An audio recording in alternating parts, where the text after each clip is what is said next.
আসসালামু আলাইকুম।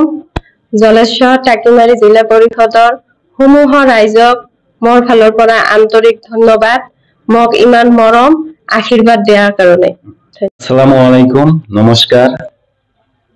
আমাৰ জলেশ্বৰ টাকিমাৰী জিলা পৰিষদৰ সমূহ ৰাইজক মোৰ মনৰ পৰা আন্তৰিক ধন্যবাদ ও চিৰকৃতজ্ঞত।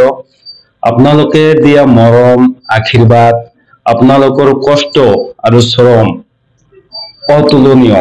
মই কেতিয়াও আপোনালোকক পাহৰিব নোৱাৰিম। আপোনালোকৰ আশীৰ্বাদ, আপোনালোকৰ সহায় সহযোগিতা ইমান মই পাইছো, মই কল্পনাও কৰিব নোৱাৰো। আপোনালোকক মোৰ মনৰ পৰা, অন্তৰৰ পৰা হিয়া ভৰা ধন্যবাদ জনালো। অসুবিধা একো হোৱা নাই, যিহেতু আমি প্ৰথমৰ পৰা আমাৰ জলেশ্বৰ জিপিৰ পৰা আমাৰ কাউন্টিং প্ৰথম আৰম্ভ হৈছে। আপোনালোকৰ আশীৰ্বাদ ও দোৱাত মই প্ৰথম জলেশ্বৰ পঞ্চায়তৰ পৰাই লাহে লাহে আগবাঢ়ি আছো।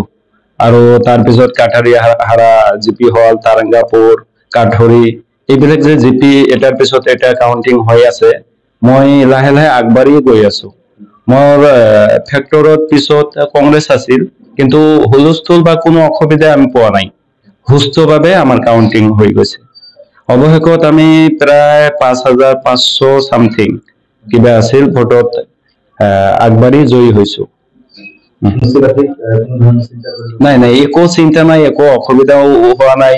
মই ইতিমধ্যে ৰাতিপুৱা ২-এটা খবৰ পালো যে কিবা কিবি হৈ আছে। আপোনালোকক মই অনুৰোধ জনাম যে আমাৰ ফালৰ পৰা বা আমাৰ কাউন্টিং বা ভোট কোনো অসুবিধা হোৱা নাই, কোনো ধৰণৰ একো হোৱা নাই, আৰু একদম সুস্থ শান্তিপূৰ্ণভাৱে আমাৰ কাউন্টিং হৈছে।